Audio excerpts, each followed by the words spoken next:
soon. Mr. Muir is on next. See you tonight at 11 o'clock. Ritter. Tonight, the images of the fireball after that plane crash in Louisville. Tonight, authorities calling these images apocalyptic. At least 12 dead now. They believe a child among the dead. The UPS plane crashing as it was taking off. We've now learned the left engine was on fire and then fell off the plane. The jet slamming into a plant and a warehouse. Did everybody make it out? No. What do you mean, no? No! What authorities are now saying tonight. Also breaking tonight, the government shut down and now thousands of flights here in the U.S. are about to be canceled. Day 36 now, the longest shutdown in U.S. history, breaking the record set during the first Trump administration. And tonight, air traffic will now be reduced by 10% into 40 major airports. When this starts, thousands of flights set to be canceled and what we know so far. Tonight, President Trump responding to the results on election night.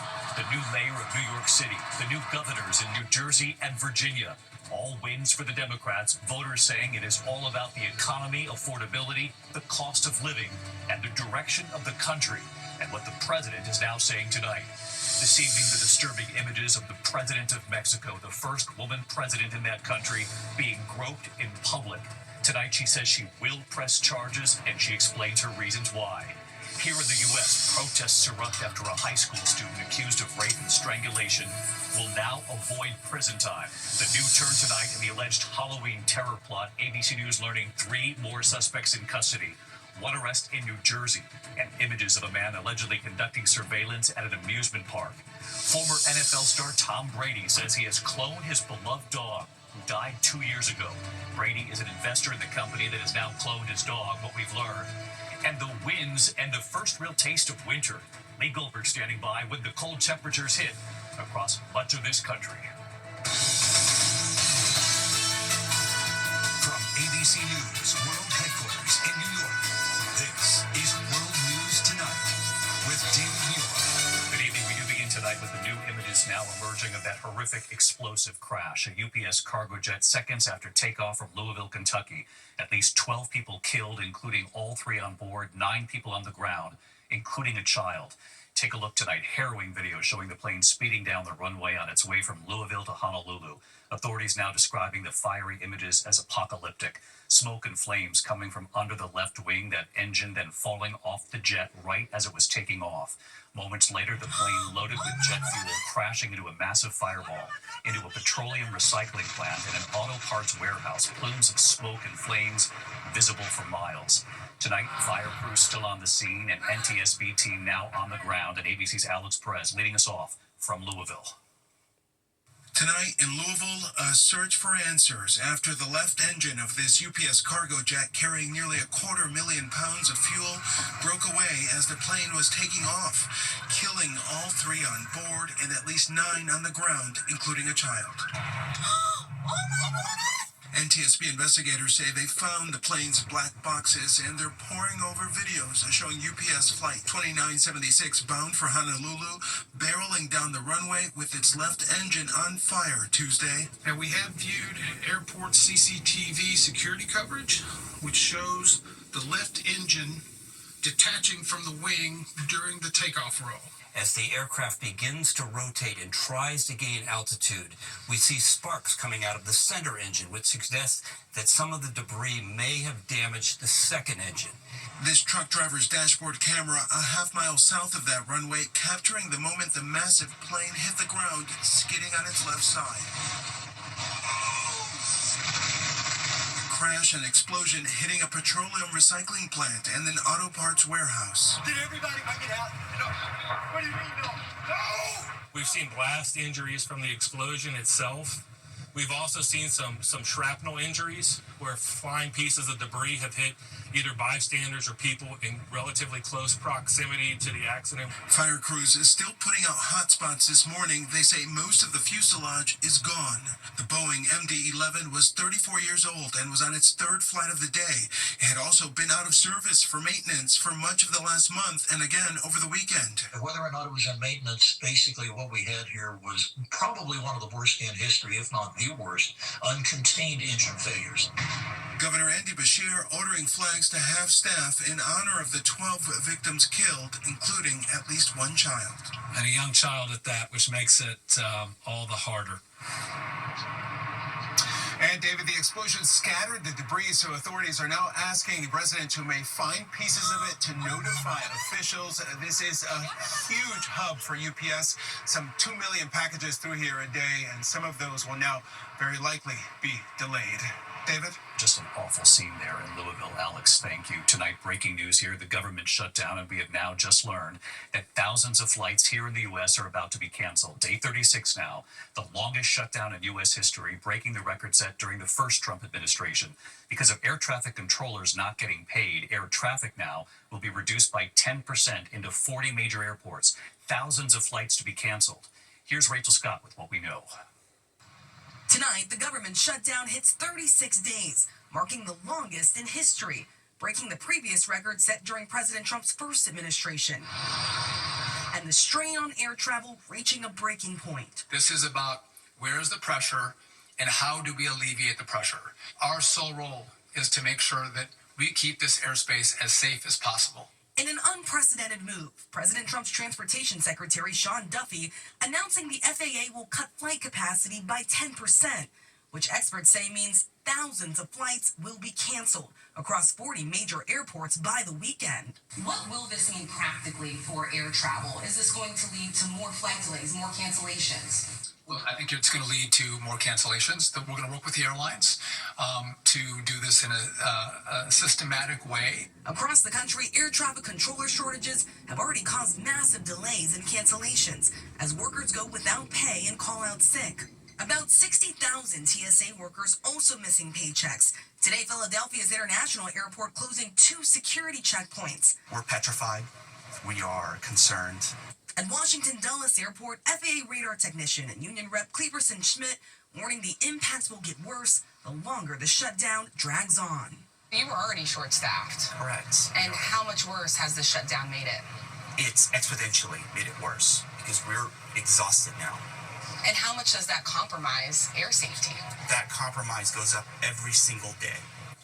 All right, so day 36 now. Rachel Scott live up on the Hill. Rachel, when are we going to learn from the FAA the list of airports that are going to be affected here? A lot of people at home watching this. How many passengers a day could be impacted by this move? Well, David, experts say that hundreds of thousands of Americans could see their flights canceled starting on Friday. And the Transportation Secretary telling me today that number could grow the longer this shutdown drags on. I'm told the president was made aware of this unprecedented move, and we are expected to get the full list of airports that will be impacted tomorrow, David. This is going to be a major story moving forward. Rachel Scott, thank you.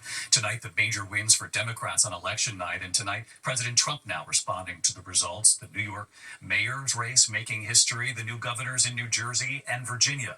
Voters saying issue number 1, the economy, affordability, the cost of living, and anger over the direction of the country.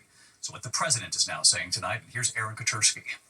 The next mayor of the greatest city. Tonight, big wins for Democrats. From New Jersey to Virginia to California, giving the party a shot of momentum as Americans turned out in droves for the first major election since President Trump took office. In America's largest city, a political earthquake as more than 2 million New Yorkers voted, the largest turnout for a mayoral election in more than 50 years. In this moment of political darkness, New York will be the light. 34-year-old Zoran Mamdani, now mayor-elect, the first Muslim to lead New York. His rocket ride campaign focused on the number 1 issue for voters in all of this year's elections, affordability and the economy. It powered former Congresswoman Abigail Spanberger to victory in the Virginia governor's race. Virginia chose pragmatism over partisanship. The rising cost of living also drove the governor's race in New Jersey, where voters elected Congresswoman and former Navy pilot Mikey Sherrill by a 13-point margin, defeating Republican businessman Jack Ciattarelli, who had the strong backing of the president. Here in New Jersey, we know that this nation has not ever been, nor will it ever be, ruled by kings. Democrats called their wins a wake-up call for the White House. So Donald Trump, since I know you're watching, I have for you. Turn the volume up. Today, Trump acknowledging Republicans came up short. I don't think it was good for Republicans. I don't think it was good. I'm not sure it was good for anybody. But we had an interesting evening and we learned a lot. Zoran Mamdani saying the lesson is clear. Trump ran on a pledge to bring down prices on day one, and Americans are still waiting for that to happen. It's not enough to diagnose the crisis in working class Americans' lives. You have to deliver on addressing that crisis. Democratic victory spread to California, David, where voters overwhelmingly passed a redistricting plan meant to help Democrats pick up as many as 5 House seats. This was orchestrated by Governor Gavin Newsom after President Trump told Texas and several other states to redraw their maps to favor Republicans. The midterm elections are now less than a year away. David? Aaron Katursky live here in New York tonight. Aaron, thank you. Now to the battle unfolding at the Supreme Court over President Trump's tariffs. Lawyers for the Trump administration defending his use of an emergency law to impose tariffs. Plaintiffs, including several states and small businesses, say only Congress has that power. The liberal justices and some of the conservative justices so far appearing skeptical of some of the administration's arguments. No word tonight on when the court will issue its decision. Next tonight, here are the disturbing images of the president of Mexico, the first woman president there, being groped in public. Tonight, she now says she will press charges, and she explains her reasons why. Here's Matt Rivers. Tonight, authorities reviewing these unsettling images of the Mexican president being groped in public. The man now under arrest. Claudia Sheinbaum saying it was only after she saw the video that she understood what had really happened because she was speaking to so many people. Sheinbaum is Mexico's first female president, consistently saying that Mexico's future is female. But experts say crimes against women, from domestic violence to murder, are rarely prosecuted. The president saying she decided to press charges because this is something that should never happen in our country. And I'm not saying this as president, but as a woman and in representation of Mexican women. Sheinbaum saying the man was drunk and that he later went on to allegedly harass other women on that same street.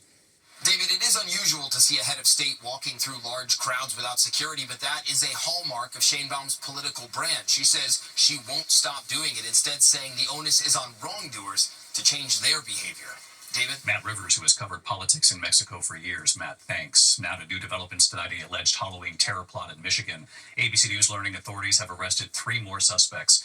New images tonight showing a man who allegedly bought firearms and then conducted surveillance on Cedar Point Amusement Park in Ohio, authorities say for a possible Halloween attack.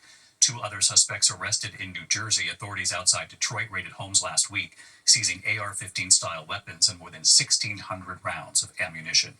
Tonight, protests now erupting in Oklahoma after a high school student accused of rape and strangulation will now avoid prison time. The body camera video of his arrest tonight and why he received lesser charges. Here's ABC's Rhiannon Alley.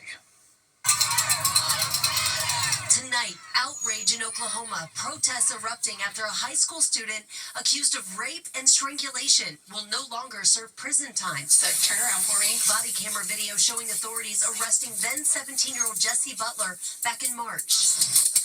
Prosecutors initially charging him as an adult with 11 counts in connection to the alleged violent sexual assault of 2 victims. Stay strong, okay? Say your prayers. Butler had pleaded no contest and was facing significant prison time until prosecutors agreed to a defense request to downgrade him from an adult to a youthful offender.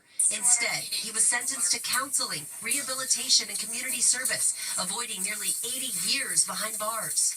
David, many parents and local lawmakers are blasting this deal that many say lets this young man basically walk free.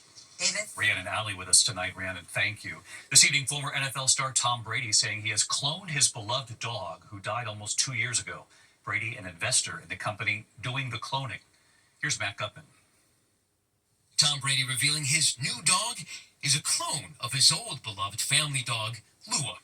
The legendary quarterback and broadcaster saying in a statement, the genetic engineering company Colossal Biosciences cloned Lua to produce Junie, giving his family, quote, a second chance through a simple blood draw of our family's elderly dog before she passed. They're not going to be exactly the same as the original pet. Brady is an investor in Colossal Biotech, a company known for gene editing existing animals, seeking to bring back extinct species, most recently claiming they've engineered 3 dire wolves, 2 of which are now about a year old.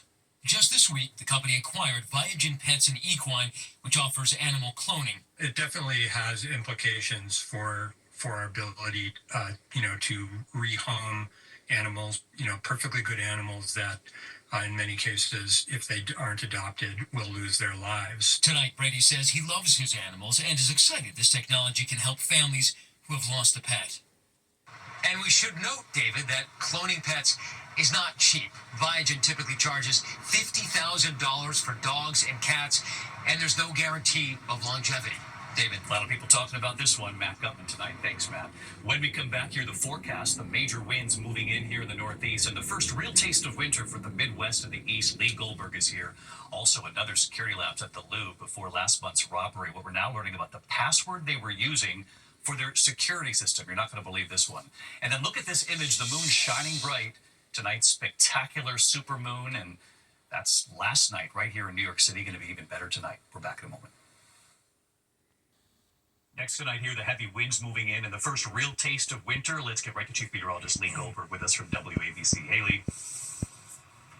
Hey, David, it's a wind that could wake many of us up in the Northeast tonight, really whipping. Already swirling in New York, but gusts could go over 50 miles an hour later tonight from New York to Boston. But Syracuse to Albany, Cape Cod, high wind warnings. Gusts could go to 60 miles an hour. Have to watch out for downed trees and power lines. The front does have some rain and high elevation snow with it, much of that in upstate New York and New England. But a broken line of showers could reach down to New York and Boston, then move offshore overnight. We've already had a severe thunderstorm over parts of Pennsylvania. Then snow showers in the interior tomorrow, along with gusty winds. The snow showers, a sign of things to come. Coldest area of the season in the east next week, 10 to 20 degrees below average. A taste of winter in time for Veterans Day. David? We knew it was coming. Lee Goldberg, thanks. When we come back, that major heist at the Louvre, authorities revealing the password they were using for their security system. You're not going to believe it. And the Mega Millions soaring tonight where it stands right now. To the index of other news, we're learning more tonight about the Louvre security after that major heist. A museum employee with knowledge of the security system telling ABC News the password to the video surveillance was simply Louvre. We already reported here a security camera in that gallery was pointed in the wrong direction. 4 people have been arrested, charged in the heist. Those jewels still missing tonight. The biggest and brightest supermoon of the year tonight. This was last night over the Empire State Building. Tonight even brighter. The moon is at the point in its orbit when it is closest to the Earth. The Mega Millions jackpot soaring, $843 million and counting. The drawing on Friday. No one has matched all 6 numbers since last June. When we come back tonight, America Strong, the letter a viewer sent to us, and she was right. Wait until you see this homecoming king. Finally tonight, we hear from so many of you about America Strong. Tonight, the letter and the king. Tonight, communities across America celebrating high school homecoming season with extraordinary acts of kindness, friendship, and sportsmanship. In Huntington Valley, Pennsylvania, outside Philadelphia, a World News Tonight viewer, Mia Dubin, writing us, I wanted to share a story from my hometown in Huntington Valley, Pennsylvania, that truly captures the spirit of kindness and community and what it means to be America Strong. It's the kind of story David highlights at the end of the broadcast. Last week, my neighbor Justin, a senior at Lower Moreland High School, was crowned homecoming king. What makes this moment so special is that Justin is autistic. He's always been a little different from his peers, and like any parent, his mom often worried about how others would treat him as he got older. This moment reminded us of the power of acceptance, inclusion, and genuine friendship. I really believe this is a story that deserves to be shared because it is a reminder that kindness still exists in a time when it is not always obvious. And so right here tonight... Hey, David. Justin. Homecoming king. Lower Moreland High School homecoming king, Justin Soloff. I'm going to be honest with you. It's really gratifying, this opportunity. I'm really proud of those who rallied around the school and voted for me. I want to thank you, too, for putting me on the news. I guess that's all there really is to say. And joining us, too... Hi, David. The neighbor who wrote us, Mia. He continues to be a role model for me every single day. I'm so proud of you, Justin. Hi, David. My name's Addison. His lifelong friends are here. There's no one who makes everyone more happy at our school than Justin. Sam. He's just really funny and a good friend. Nathaniel. He's been a great friend for many years. And Asher. He is so deserving of the award, and I was so glad to see him win. And so tonight, we say thank you for that letter from a neighbor who said, I have an America Strong, and she was right. The Lower Moreland High School homecoming king, Justin Soloff, America Strong. Congratulations, Justin. The perfect pick. I'll see you tomorrow. Good night.